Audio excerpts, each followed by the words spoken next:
Lagi bagian yang berikutnya yaitu sisipkan batu ya, batu. Jadi kita baca dulu ininya ya, langkah kerjanya. Sisipkan sprite rocks ya. Dari mana Bu sprite rocks-nya?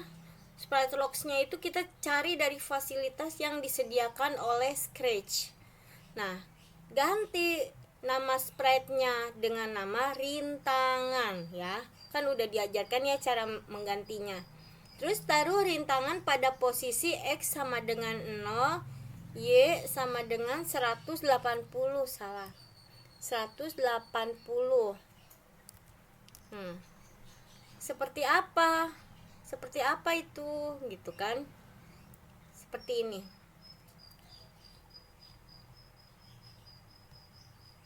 Seperti ini. Nah, dia kan udah nih rocks, kemudian ganti menjadi rintangan ya, mengganti nama sprite. Nah, menjadi rintangan. Nah, supaya di mana dia size-nya dikecilkan ya, update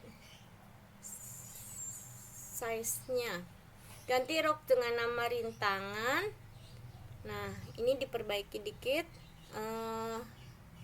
Ketiga titik size-nya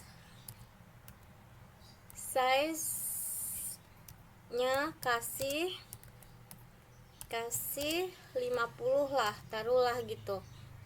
Nah, ini keempat, ini kelima, ini keenam, ini ketujuh. Oke. Taruh rintangan pada posisi X sama dengan 0, Y sama dengan 180 ya. Kemudian setting posisi. Nah, kita lihat sini. Kita lihat dulu. Di sini rocks ya. Dimana dia posisinya size-nya dulu. Size-nya dulu 50. Segede apa? Nah, kemudian dia biar di tengah ya, biar di tengah. Sini berapa ini? Kita aturnya, ini posisinya berapa ini? X-nya 0, Y-nya 180. 100, X-nya 0, terus Y-nya 180. Nah, di situ ya, X0, Y 180. Posisi rocks-nya di sini. Ya, jadi kalau mau tahu posisinya di sini. Tuh, 0 180. Kemudian apa? Atur setting posisi titik ordinat pada rintangan agar perputarannya di sumbu tengah. Maksudnya seperti apa? Maksudnya begini.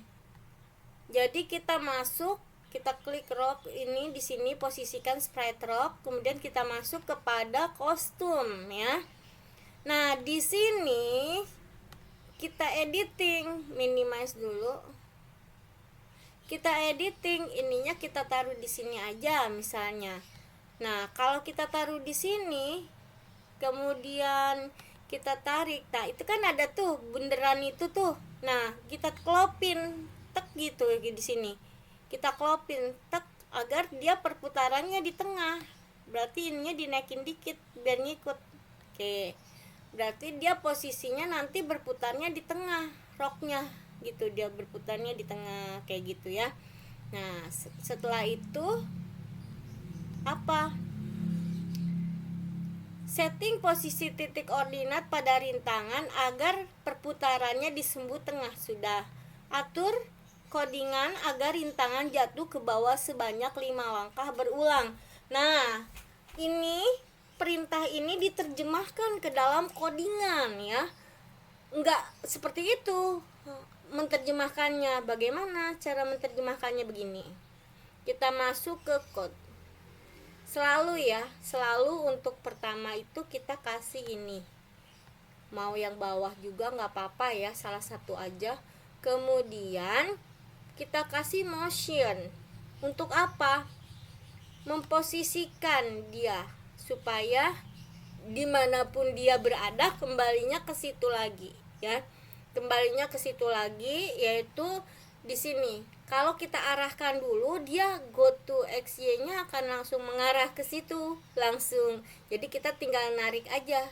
Kemudian kita kasih dia change ya, kita kasih dia change, kita kasih dia change. Change-nya apa? X apa Y?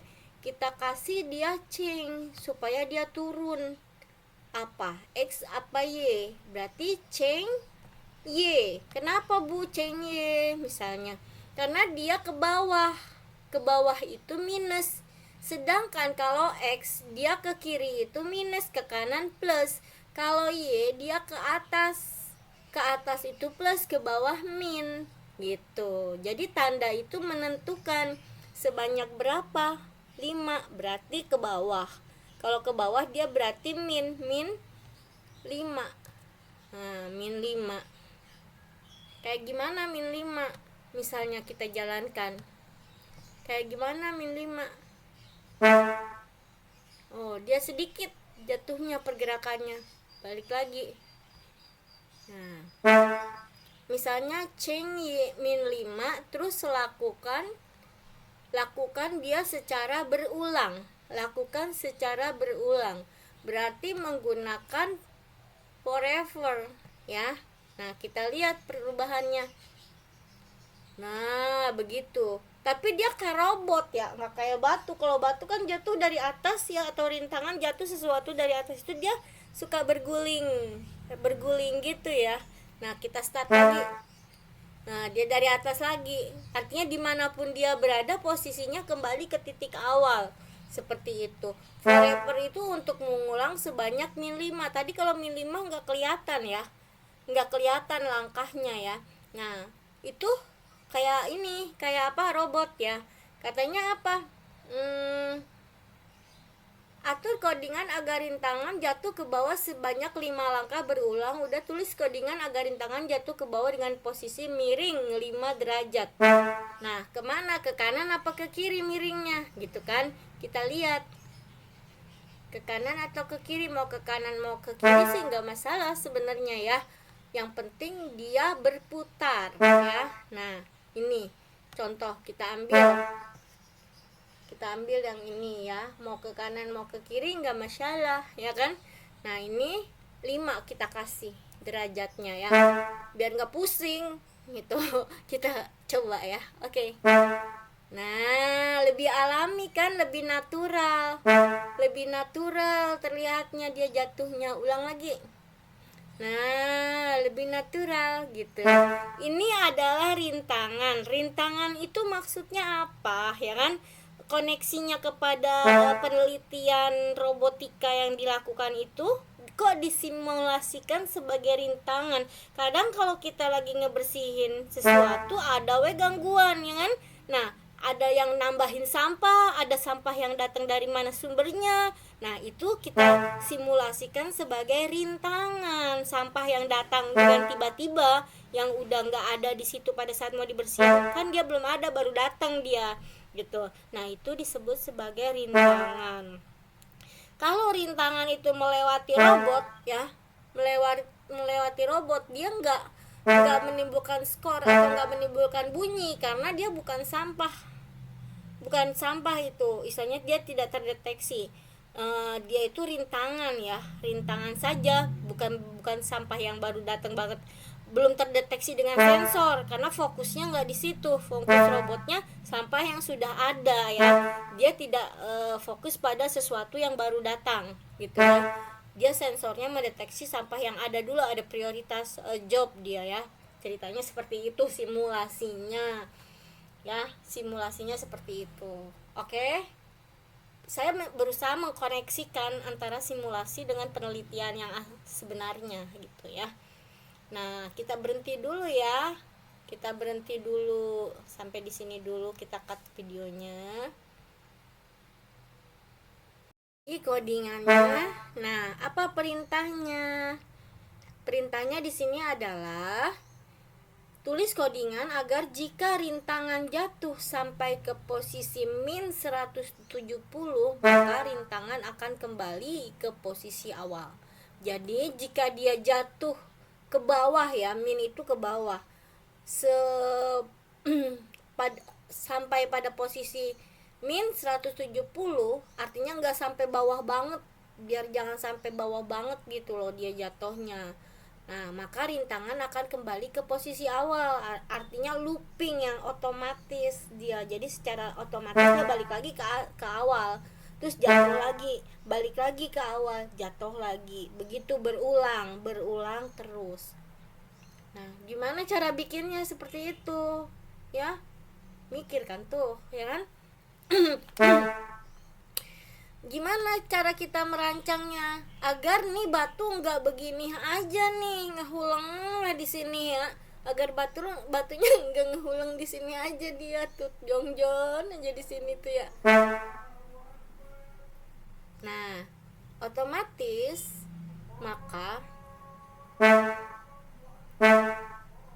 kita klik Ctrl taruh if, kemudian kita kasih operator, kita cari yang sama dengan ya, karena kan dia sama dengan ya. Kemudian kita cari lagi apa, motion kita cari yang y position ya, position taruh sini. Nah, kemudian ininya kita ganti min 170. Nah, tergantung kita maunya seberapa jatuhnya ya. Mau seberapa, 69 boleh Bu, boleh. 75 boleh Bu, boleh. Pokoknya jangan sampai terlalu bawah ya kan. Nah, kemudian dia balik ke sini. Kita geser aja ini ke sini, kemudian ini kini. Taruh, kita duplicate.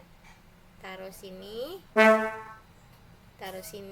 kemudian kita tumpuk di sini ya, kayak puzzle ya. Nah, kemudian kita ulang, kita coba. Nah, jatuh tuh set balik lagi ke atas, jatuh tuh set balik lagi ke atas, dia begitu. Jadi nggak jongjon aja di bawah, nggak terus aja dia diem di bawah ya. Jadi dia bisa otomatis bolak balik.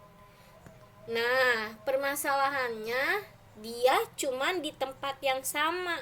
Namanya rintangan itu kadang dari pojok, kadang dari pojok sono, kiri, kanan, kadang random lah istilahnya, dia jatuhnya dari atas ke bawah tuh, nggak di satu tempat aja dia jatuhnya. Bagaimana cara membuatnya seperti itu?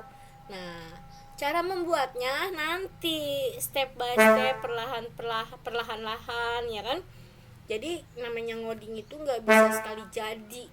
Bagaimana kita ngelihat bentukannya, kalau ditambah perintah seperti ini bentukannya seperti apa. Jadi nggak copy paste.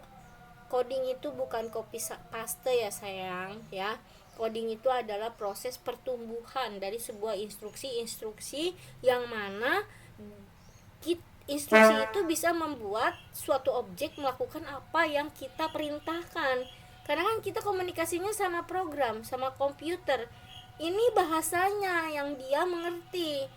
Bisa pakai bahasa Sunda mah, saya pakai bahasa Sunda. Ayo gerak jatuh gitu lah. Dia bisa otomatis mah. Hebat berarti ya kan? Ada codingan juga di dalamnya, itu berupa suara gitu ya kan? Seperti itu. Jadi kita harus paham bahasa codingan agar kita bisa berkomunikasi dengan program atau dengan komputer melalui program ya. Nanti kita lanjut lagi.